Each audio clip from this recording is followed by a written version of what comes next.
నా హృదయపూర్వక నమస్కారాలు.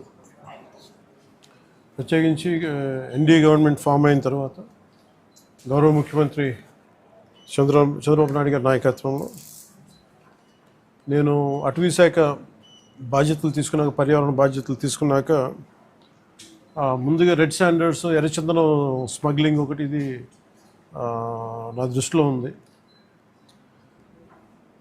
గత 14 నుంచి 19 వరకు ఒక విధానంలో ఉంటే 19 నుంచి 24 వరకు చాలా విపరీతమైన ఎర్రచందనం స్మగ్లింగ్ జరిగింది.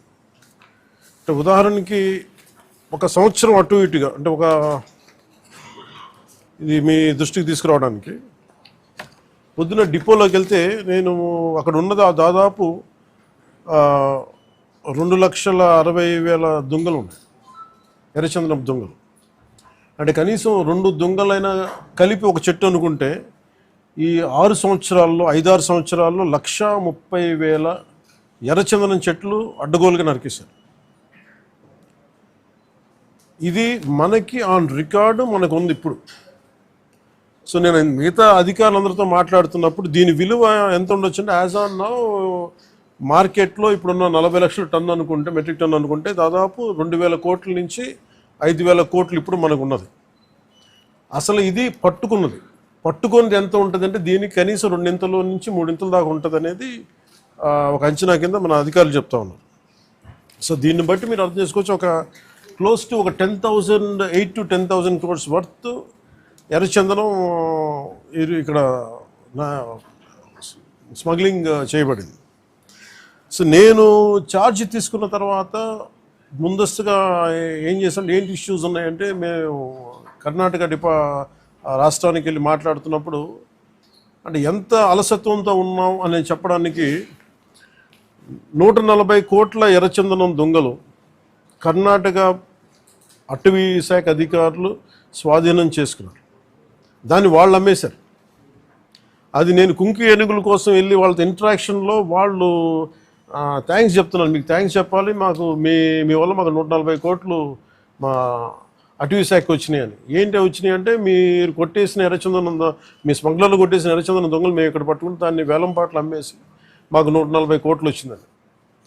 అంటే దీనికి అప్పుడున్న మంత్రులు కానీ ఒక్కరు కూడా బాధ్యత తీసుకోలేదు. ఈరోజు దాన్ని పొలిటికలైజ్ చేయడానికి కూడా పెద్ద ఎక్కువ మాట్లాడే దాని గురించి, ఎందుకంటే జరిగిపోయిన దాని గురించి మనం ఏం చేయలేదు, కానీ ఏం కరెక్షన్స్ చేయాలి భవిష్యత్తులో అనే దాని మీద ఉంది. దీంట్లో కూర్చోబెట్టి ఎస్పీ సుబ్బారెడ్డి గారి నేతృత్వంలో టాస్క్ ఫోర్స్ పనిచేస్తూ ఉంది, రెడ్ శాండర్స్ని ట్యాకిల్ చేసే టాస్క్ ఫోర్స్. దీని గురించి కూర్చోబెట్టి అటవీ శాఖ అధికారులతోటి కానీ అండ్ టాస్క్ ఫోర్స్ అధికారులందరితో కూర్చోబెట్టి 5 జిల్లాల ఎస్పీలతో కూర్చొని మాట్లాడాము. ఇప్పుడు దాకా ఒక రివ్యూ మీటింగ్ చేసాం. అంటే ఈ మీటింగ్ తాలూకు ఇంటెన్షన్ ఏంటంటే, ఎంత స్మగ్లింగ్ జరిగింది, ముందు ఎంతసేపు ఎర్రచందనం జరిగింది, ఎర్రచందనం స్మగ్లింగ్ జరిగింది, ద వాల్యూమ్ ఆఫ్ స్మగ్లింగ్ ఎంత ఉంది, ఎన్ని దొంగలు ఉన్నాయి మీరు ఊహించుకోండి. 2,60,000 దొంగలు అంటే 1,30,000 పచ్చని చెట్లు ఇప్పుడు ఈరోజు మన కొట్టేస్తే వచ్చినాయి. దీనికి కొన్ని లక్షల చెట్లు కొట్టేస్తుంటారు, కానీ ఇంకో 2 లక్షలు అదనంగా కొట్టింటారు, కానీ తక్కువ క్లోజ్ టు ఒక 1.5 to 2 lakh చెట్లు కొట్టేస్తుంటారు. ఇది మనకి అందరినీ లెక్కేది. ఇప్పుడు అన్నీ వెళ్ళి లోపలికి వెళ్ళి చూస్తే పెద్ద చెట్లు ఏం లేవు, అన్నీ కొట్టేసిన చెట్ల తర్వాత పక్క నుంచి వచ్చే మొలకలు కొంచెం పెద్దగా అయినాయి. కానీ సో ఎర్రచందనం, ఇది ప్రత్యేకించి ఎర్రచందనం శేషాచలం అడవులకే వెంకటేశ్వర స్వామి వెలిసిన ఈ ప్రాంతానికి ఎందుకు ప్రసిద్ధి అంటే, ఇది ఆయనకి గాయం తగిలి ఆయన రక్తం నుంచి వచ్చింది. అందుకని దానికి ఆయన రక్తం కింద పడింది కాబట్టి ఆ రక్తాన్ని వృధా పోనివ్వటం ఎందుకని చెప్పి దానిని ఆయన ఎర్రచందనంగా చేశారనేది ఇది మన శాస్త్రాలు చెప్తా ఉంటాయి. సో ఎర్రచందనం అనేది అంత ప్రాశస్త్యం దాన్ని. దాన్ని జస్ట్ ఏదో మనం కూర్చొని ఒక చెట్టు అని కాదు, ఇట్స్ ఒక డివైన్, దీనికి ఒక డివైన్ యాంగిల్ ఒకటి ఉంది. సో ఇవన్నీ దృష్టిలో పెట్టుకుని మనం కాపాడుకోవాల్సిన అవసరం, ఎందుకంటే ఒక్కొక్క చెట్టు ఇట్ క్రియేట్స్ ఒక బయోడైవర్సిటీ, ఒక ఎకో సిస్టమ్ క్రియేట్ చేస్తుంది. కానీ ఇటు అడ్డగోలుగా వీళ్ళు డబ్బుల కోసం అడ్డగోలు ఖర్చు పెట్టేస్తే, ఇష్టారాజ్యంగా చేస్తే అసలు ఎవరు ఏమీ చేయలేరు అనుకున్నప్పుడు రాగానే గౌరవ ముఖ్యమంత్రి చంద్రబాబు నాయుడు గారు రాగానే మేము ప్రత్యేకించి మేము పట్టుకుని లా అండ్ ఆర్డర్ ఒకటి, రెడ్ శాండర్స్ మటుకు వీ హ్యావ్ టు పెట్టి ఫర్మ్ హోల్డ్ తీసుకోవాలి, ఫర్మ్ స్టాండ్ తీసుకోవాలని నిర్ణయించుకున్నాం. తీసుకున్న తర్వాత మన టాస్క్ ఫోర్స్ని ఏర్పాటు చేయడం జరిగింది. ఆ టాస్క్ ఫోర్స్లో కూడా ఇప్పుడు దాకా నేను ఎప్పుడైతే తమిళ మన కర్ణాటకకి వెళ్ళానో కర్ణాటక అటవీ శాఖ మంత్రి గారిని కానీ గౌరవ ముఖ్యమంత్రి సిద్ధరామయ్య కానీ నేను అడిగింది ఏంటంటే వీళ్ళ స్టేట్ టు స్టేట్ ఒక కోఆపరేషన్ కావాలి, మాకు ఒక అండర్స్టాండింగ్ లేదు, లెటర్ ఆఫ్ అగ్రిమెంట్ లేదు, లెటర్ ఆఫ్ అండర్స్టాండింగ్ లేదు. ఎందుకంటే నేపాల్లో మన ఆంధ్రాకి చెందిన ఎర్రచందనం అక్కడ దొరికితే, ఎర్రచందనం మేజర్లీ ఆంధ్ర, ముఖ్యంగా మన శేషాచలం అడవులు, ఇక్కడ దొరికింది నేపాల్లో పట్టుబడితే, అది కూడా కొన్ని 100 కోట్లు పట్టుబడితే నేను ఛార్జ్ తీసుకోగానే ఫస్ట్ పెట్టిన ఇది సంతకం ఏంటంటే అక్కడి నుంచి తీసుకురావడం. అంటే అది ఏముందంటే కంట్రీకి అండర్స్టాండింగ్ ఉంది. అంటే వేరే కంట్రీలో ప్రొడ్యూస్ అయిన ఉత్పత్తి అయినది ఏదైనా సరే అక్కడ దొరికితే అది మేము తిరిగి తీసుకురావచ్చు అనేది అది ఒక ఇంటర్పోల్లో లేదంటే ఒక బిట్వీన్ కంట్రీస్ ఉన్న ఒక అండర్స్టాండింగ్ ఉంది. అది మన రాష్ట్రాలకు ఎందుకు లేదని చెప్పి నేను ఆ ఇనిషియేటివ్ తీసుకొని కర్ణాటకకి వెళ్ళి కర్ణాటక ప్రభుత్వాన్ని అటవీ శాఖ మంత్రి గారిని ఈశ్వర్ ఖండ్రే గారిని వారితో మాట్లాడి we have letter of understanding between states system, మన కర్ణాటకకి మన ఆంధ్రకి.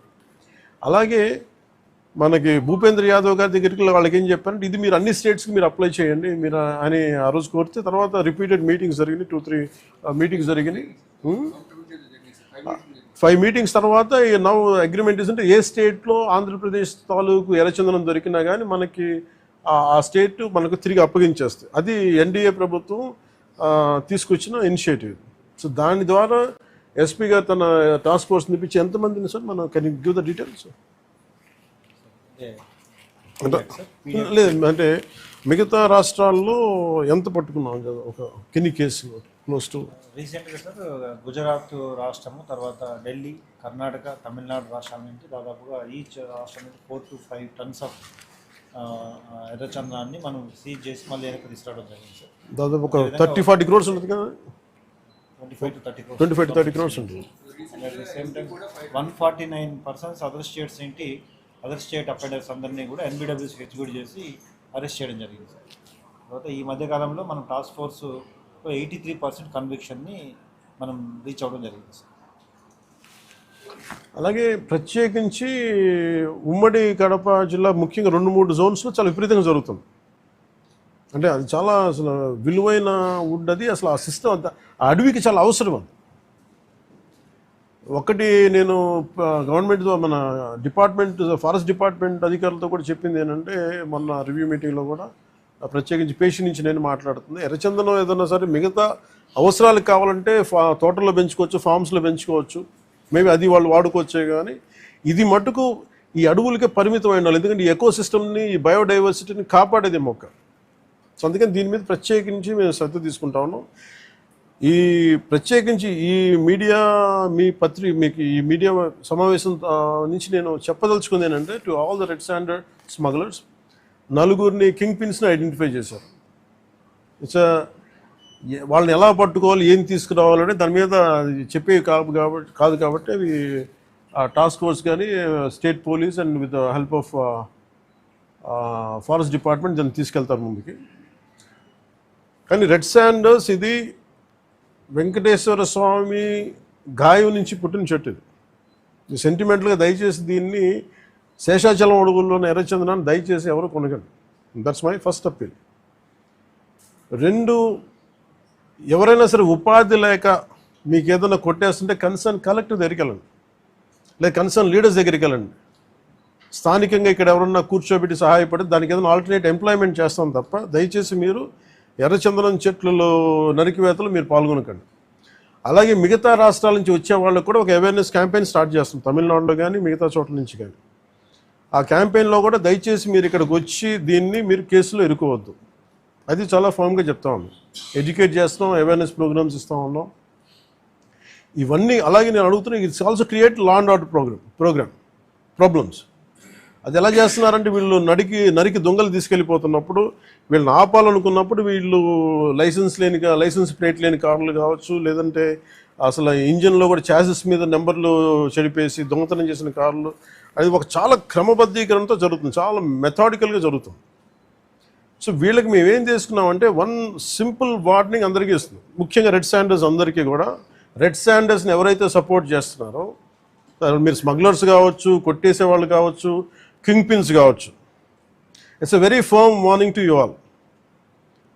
ఆపరేషన్ కగార్ లాంటిది ఎక్స్ట్రీమ్ లెఫ్ట్ వింగ్ ఎక్స్ట్రీజంనే హ్యాండిల్ చేయగలిగినప్పుడు ఈ కంట్రీ, ఒక ఐడియాలజికల్ బేస్డ్ ఉన్న వాళ్ళే కూర్చోబెట్టి కష్టమైపోతుంది లొంగిపోతున్నప్పుడు మిమ్మల్ని తాట తీసి కూర్చోబెట్టేస్తాం స్మగ్లర్లందరినీ. It's just a political will అంతే. మీరు కనుక ఇదే పనిగా చేస్తే 6 to 9 months ఆర్ 1 year అదే పని ఆపరేషన్ పెడతాం మీ అందరికి. మీరు స్వచ్ఛందంగా ఆపారా మంచిది, మీరు ఆపలేదా ఒక 1 year 1.5 year ప్రత్యేకమైన special zone special operation create చేసి మళ్ళీ రెడ్ శాండర్స్ ఎవడన్నా తిరగాలి చెట్టు కొట్టాలంటే కూడా భయపెట్టే స్థితికి మేము తీసుకొస్తాం. మేజర్ మీకు ఒక యాక్ట్ ఉంది, ఎవరన్నా సరే రెడ్ శాండర్స్ చెట్లు కొడితే వాళ్ళ ఆస్తులను కూడా సీజ్ చేయొచ్చు. ఆ అమెండ్మెంట్ ఆల్రెడీ చేస్తుంది ఫారెస్ట్ యాక్ట్లో. You have to be very very clear on that. So ప్రభుత్వం ఇంకా ఆలోచిస్తూ ఉంది తటపాయిస్తుంది, ఇంకా ఆ తటపాయింపులు లేవు. మీకు వెరీ స్టర్న్గా వెరీ ఫామ్గా చెప్తున్నాం, రెడ్ శాండర్స్ స్మగ్లర్స్ అందరికీ కూడా, దాంట్లో పాల్గొనే వాళ్ళు ప్రతి ఒక్కళ్ళకి కూడా it's a matter of time. So మీ అందరూ కూడా మర్యాదగా మీరు వెనక్కి వెళ్ళిపోయి వేరే పనులు చూసుకుంటారా లేదా ఇవే చేస్తారనేది చాయిస్ ఇస్ యువర్స్. ఎందుకంటే వన్స్ మేము ఆపరేషన్ స్టార్ట్ చేసినప్పుడు మటుకు ముఖ్యమంత్రి గారి దృష్టికి తీసుకెళ్తాం, ఆల్రెడీ ఆయన స్టార్ట్ చేశారు. ఇవన్నీ కాకుండా మేము బోల్డ్గా నరికేస్తాం, మమ్మల్ని ఎవరు ఏం చేయరంటే ఇది ఒక ఎన్డీఏ గవర్నమెంట్, గుర్తుపెట్టుకోండి. It's a tough government. ప్రజల వెల్ఫేర్ ఎంత కోరుకుంటుందో, పర్యావరణాన్ని ప్రకృతిని మీరు విధ్వంసం చేసి ఎర్రచందనాన్ని అడ్డగోలుగా మీరు నరికేసి మీకు కనిపించేది ఈరోజు వెళ్ళి చూస్తున్న 1,60,000 ఎర్రచందనం చెట్లు నరికేసి ఎన్ని వేల కోట్లు డబ్బులు చేసుకున్నారో ఎవరిని మేము వదలం. ఇది మేము ఛాలెంజ్గా మీరు తీసుకొని మీరు చేస్తారంటే సంతోషంగా తీసుకోండి, ఆ కాన్సిక్వెన్స్ మీరు ఫేస్ చేద్దరు. ఇది చెప్పడానికి మీ అందరికీ పాత్రికేయ సోదరులందరికీ తెలియజేస్తాం. Thank you sir. Jai Hind sir. Courts ద్వారానా సార్? కోర్ట్స్ ద్వారా అన్ని పనిష్మెంట్స్ ఉన్నాయి సార్ క్లియర్గా. నేను అనేది అంటే ఫస్ట్ ప్రైమరీగా ఏం చేయాలి sir? The biggest thing is మన ఇంట్లో మన పెరట్లో నుంచి వెళ్ళిపోతున్నప్పుడు ముందు మన పెరట్ని మన బార్డర్స్ని రక్షించుకోవాలి ఫస్ట్. వెళ్ళిపోయిన తర్వాత పోర్ట్లు వెళ్ళకముందు మన కంట్రోల్లో ఉండగా మనం ఆపడం ఫస్ట్ ప్రయారిటీ కింద పెట్టాను. అదే మీరు అన్న మాట డిస్కషన్కి వచ్చింది. వేరే స్టేట్లతో మాట్లాడటం, నేను కర్ణాటక వెళ్ళి మాట్లాడగలను, తమిళనాడుతో వెళ్ళి మాట్లాడగలను, లేదంటే ఎస్పీ గారు మొన్న టాస్క్ ఫోర్స్ వాళ్ళు వెళ్ళి గుజరాత్ నుంచి పట్టుకొచ్చారు, సీజ్ చేసి ఢిల్లీ నుంచి సీజ్ చేశారు. ఇవన్నీ చేయొచ్చు, కానీ వాటన్నిటికంటే ముందు అసలు ఇక్కడి నుంచి ఒక మొక్క కూడా కొట్టకుండా ఉండి. ఎందుకంటే రాజస్థాన్లో వైష్ణవైట్స్ ఒక చెట్టు కొడితే దానికి ఒక యుద్ధాలు జరిగింది. సో అలాంటి నేను కోరుకున్న స్థానికంగా శేషాచలం అడవుల్ని మనకి వెంకటేశ్వర భక్తులందరూ కూడా మీరు కాపాడుకోవాల్సిన అవసరం ఉంది. ఒక్క చెట్టును కూడా కొట్టకుండా చూసుకోవాలి. నిజంగా అది మీ భవిష్యత్తులో ఫర్నిచర్కి ఏదైనా కావాలనుకున్నప్పుడు చాలా చోట్ల ఫామ్స్లు పెరుగుతున్నాయి. దయచేసి మీరు దాన్ని పెంపొందించేలా చూసుకోండి తప్ప దయచేసి శేషాచలం అడవుల్లో ఉన్న ఎర్రచందనాన్ని దయచేసి ఎవరు కొనొద్దు, దయచేసి దాన్ని ఎంకరేజ్ చేయండి. Thank you sir.